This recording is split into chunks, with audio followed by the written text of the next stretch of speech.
இந்த விழாவிற்கு வருகை தந்திருக்கும் அன்பும் பண்பும் நிறைந்த பத்திரிகை மற்றும் ஊடக நண்பர்கள் மற்றும் இந்த படத்தின் இயக்குனர் டைரக்டர் திரு துரை செந்தில்குமார் அவர்கள் மற்றும் இந்த படத்தின் இசை அமைப்பாளர் திரு ஜிப்ரான் அவர்கள், என்றும் என்னோடு நட்போடு இருந்து வரும் வியாபாரிகள் சங்க தலைவர் திரு விக்ரமராஜா அவர்களே, இந்த படத்தில் பணியாற்ற அத்தனை டெக்னீஷியன்களுக்கும் மற்றும் என் மேலே மிகுந்த அன்பும் மிகுந்த ஒரு எதிர்பார்ப்பும் ஒரு அதீத நம்பிக்கையோடு இருக்கும் என்னுடைய ரசிக பெருமக்களும், இந்த நேரத்தில் அனைவருக்கும் என் பணிவான அன்பான வணக்கத்தை தெரிவித்துக் கொள்கிறேன். லீடர் இந்த படத்தோட டைட்டில் பார்த்ததோ எல்லாருக்கும் என்ன தோணுன்னா, இது ஒரு அரசியல் சார்ந்த படமா இல்லை இது ஒரு எந்த மாதிரி படம்னு ஒரு ஃபஸ்ட்டு ஒரு கொஸ்டின் வரும். இது இந்த படத்தில் ஒரு அரசியல் சார்ந்த காட்சிகளோ இல்லை அரசியல் சார்ந்த ஒரு வசனங்களோ ஒரு துளி கூட இதில் கிடையாது. இது முழுக்க முழுக்க ஒரு கமர்ஷியல் என்டர்டெயின்மெண்ட் ஃபிலிம். இப்போ இந்த கிளிம்ஸ் பார்த்துருப்பீங்க, இதுதான் இதில் ஒரு சின்ன ஒரு துளி, அதாவது ஒரு சோன பாத்துக்கு ஒரு சின்ன ஒரு துளி, இது மாதிரி இந்த படத்துடைய எசன்ஸ் இதுதான். இதே போல் தான் இந்த படம் கம்ப்ளீட்டாக ட்ராவல் ஆகும். இந்த படத்துடைய ஸ்டோரி பார்த்திங்கன்னா, ஒரு சாதாரண ஒரு இன்னசென்டான ஒரு அப்பா பிள்ளை, அவங்க ஒரு சந்தோஷமான வாழ்க்கையை வாழ்ந்துட்டுருக்காங்க. திடீர்னு அவங்க வாழ்வியில் பார்த்திங்கன்னா திடீர்னு ஒரு மிகப்பெரிய ஒரு கேங்ஸ்டர் அதில் இன்டர்ஃபை ஆகிறாங்க. அதுக்கப்புறம் நடக்கிற விஷயங்களை தான் நம்ம டைரக்டர் துரை செந்தில்குமார் அவ்வளோ அற்புதமாக இதில் திரைக்கதை அமைத்து இன்றைய தலைமுறைகளுக்கு பிடித்த மாதிரியான ஒரு திரைக்கதை அமைக்கணும். அதான் முக்கியம். இன்றைக்கி கதைகள் அதே தான் இருக்கும், இல்லை இயக்கங்கள் அதே தான் இருக்கும். இந்த திரைக்கதை அமைக்கிறது தான் இன்றைக்கி ஒரு சவாலான விஷயம். இன்றைய ரசிகர்களுக்கு திரைக்கதை பிடிக்கிற மாதிரி அவ்வளோ துல்லியமாக, அதாவது படம் ஆரம்பம் முதல் கடைசி வரை ஒவ்வொரு இன்ச் பை இன்ச்சு, ஒவ்வொரு ஃப்ரேம் பை ஃப்ரேம் நம்ம துரை செந்தில்குமார் அவர்கள் டைரக்டர் அவ்வளோ அழகாக செதுக்கியிருக்காங்க. அடுத்தது இசையமைப்பாளர் ஜிப்ரான் பார்த்தீங்கன்னா, இப்போ பார்த்துருப்பீங்க ஒவ்வொரு பேக்ரவுண்ட் ஸ்கோரும் எவ்வளோ ஸ்கோர் பண்ணியிருக்காரு பார்த்துருப்பீங்க.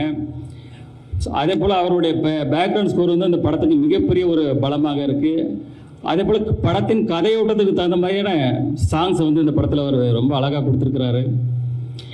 அடுத்தது டிஓபி திரு வெங்கடேஷ் அவர்கள் பார்த்தீங்கன்னா, நாங்கள் இந்த ஷூட்டிங் ஃபஸ்ட்டு ஒரு தூத்துக்குடியில் கிட்டத்தட்ட ஒரு 40 days பண்ணோம்.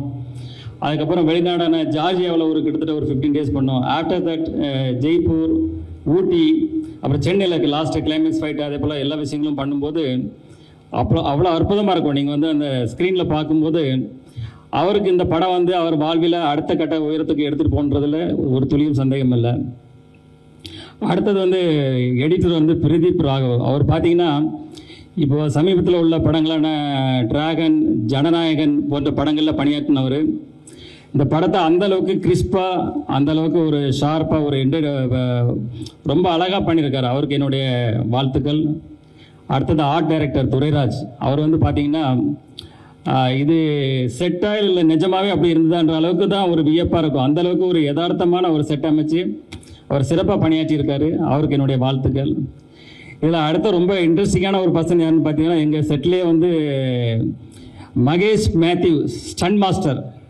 அவர் பார்த்தீங்கன்னா, செட்டுக்கு வரும்போது ஒரு ட்ராக்கு, ஒரு ஜாக்கெட் போட்டு ஒரு காலேஜ் ஸ்டூடெண்ட் மாதிரி ஒரு அப்படி ஒரு பவர்ஃபுல்லாக வருவார். அவர் வந்தாலே செட்டில் எல்லாருக்குமே ஒரு எனர்ஜி, ஒரு பவர் வந்துடும். ஏன்னா தலைவர் பார்த்தீங்கன்னா இப்போ தான் காந்தாரா 2 முடிச்சுட்டு வந்திருக்கிறாரு. அதில் பார்த்துருப்பீங்க அவர் என்ன வேலை பண்ணி வச்சுருக்கிறாருன்னு. ஸோ இந்த படத்துலையும் அதே போல் சில வேலைகள்லாம் பண்ணியிருக்காரு. உங்களுக்கு ரொம்ப பிடிக்கும்னு நினைக்கிறேன். கண்டிப்பாக நீங்கள் ரசிப்பீங்க. அடுத்தது சிறு வயசுலேருந்து எனக்குள்ள ஆசைகளை சொல்லிட்டார் சார். நான் பேசலான்னு அதுக்கு முன்னாடி சார் சொல்லிட்டாரு, இருந்தாலும் சொல்கிறேன். சொன்ன மாதிரி சிறு வயசுலேருந்து எனக்கு சினிமா துறை மேலே மிகப்பெரிய ஆர்வம் இருந்தது. என்னுடைய ஃப்ரிட்ஜில் பார்த்தீங்கன்னா ஒரு பக்கம் ஷாருக் கான், ஒரு பக்கம் சல்மான் கான், 2 பேரோட படம் ஒட்டி வச்சுருப்பேன். அப்போ என் தாயார்கிட்ட அவரை சொல்வேன், நான் ஒரு நாள் இதே போல் ஒரு நடிகர் ஆவேன் அப்படின்னு சொல்லும்போது தாயார் சிரிச்சுட்டு சந்தோஷம்னு சொல்லுவாங்க. ஆனால் என்னுடைய சூழல் என்னுடைய ஃபேமிலி பிஸ்னஸ், என்னுடைய தந்தையார் மேலே நான் மிகப்பெரிய பக்தியும் மிகப்பெரிய ஒரு மரியாதையும் உள்ளவன். ஸோ என்னுடைய தந்தையார் பிஸ்னஸை நான் அவங்க கூட எடுத்து அவங்க கூட ட்ராவல் பண்ணும்போது எனவே முழுமையாக ஒப்படைச்சி என்னுடைய முழு உழைப்பையும் கொடுத்து, ஏன்னா ஃபஸ்ட்டு பார்த்தீங்கன்னா காலையில் முதல் ஆளாக நான் ஸ்டாஃப் வரதுக்கு முன்னாடி முதல் ஆளாக கடைக்கு போவேன். கடை வேலையை முடிச்சு லாஸ்ட்டாக தான் நான் வந்து கடைசி ஆளாக தான் நான் வந்து போவேன். ஆரம்பம் முதல் இன்று வரைக்கும் அதே தான். இந்த படப்பிடிப்பில் அதே போல தான். செட்டுக்கு முதல் ஆளாக தான் போவேன், கடைசி ஆளாக தான் போவேன். ஏன்னா அந்தளவுக்கு நான் எதில் இறங்குறனோ அதில் முழு ஃபோக்கஸாக என்னுடைய முழு உழைப்பையும் அதில் இறக்கி செய்வேன். அதுதான் என்னுடைய கேரக்டர். அப்புறம் பார்த்தீங்கன்னா இந்த படத்துடைய கண்டென்ட் வந்து இன்றைக்கி வந்து மக்கள் வந்து ஒரு பக்கம் கண்டென்ட் ஓரியன்ட் படம், ஒரு பக்கம் வந்து மாஸ் ஆக்ஷன்றாங்க. இப்போ நாங்கள் வந்து இதில் இந்த படத்தில் என்ன மெயினாக இது பண்ணியிருக்கோன்னா, ஒரு நல்ல ஒரு கதையம்சம் கண்டென்ட் இருக்கணும், அதே போல் ஒரு மாஸ் எலிமெண்ட்ஸ் ஆக்ஷன் சீக்வன்ஸ் இருக்குன்ற மாதிரி இன்றைக்கி எல்லா தரப்பு மக்களுக்கும் இன்றைக்கி உள்ள ரசிகர்களுக்கு பிடிக்கிற மாதிரி இது ஒரு சிறப்பான படமாக இருக்குது. எங்கள் படக்குழுவும் சரி, நானும் சரி, இதை பார்த்துட்டு மிகப்பெரிய சந்தோஷமும் மிகப்பெரிய சாட்டிஸ்ஃபைடாக இருக்குது. அதே சந்தோஷமும் அதே சாட்டிஸ்ஃபைடும் உங்கள் எல்லாருக்கும் கிடைக்கும்னு நினைக்கிறேன். அப்புறம் சினிமா துறையை வந்து பார்த்தீங்கன்னா இன்றைக்கி வந்து ஒரு தனிநபர் வெற்றி இல்லை, ஒரு படம் வெற்றி அடைகிறது ஒரு தனிநபர் வெற்றி இல்லை. அதாவது சினிமா தொழில் இன்றைக்கி வந்து பல ஆயிரம் தொழிலாளர் இருக்காங்க. இந்த பக்கம் தேட்டரில் பார்த்தீங்கன்னா கிட்டத்தட்ட அதில் பல ஆயிரம் தொழிலாளர்கள் வேலை செய்கிறாங்க. ஸோ ஒவ்வொரு படமும் நான் வெற்றி அடையணும்னு நினைப்பேன். ஏன்னா இன்றைக்கி வந்து பல ஆயிரம் தொழிலாளர்கள் வந்து இப்போ சினிமா துறை கொஞ்சம் இறங்குமுகமாக இருக்குது.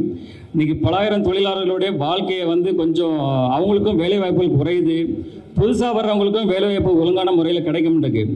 அதனால தான் நான் எப்போவுமே நினைப்பேன் அதில் இருக்கிற எல்லா படங்களுமே வெற்றி அடையணும் அப்படின்னு நினைப்பேன்.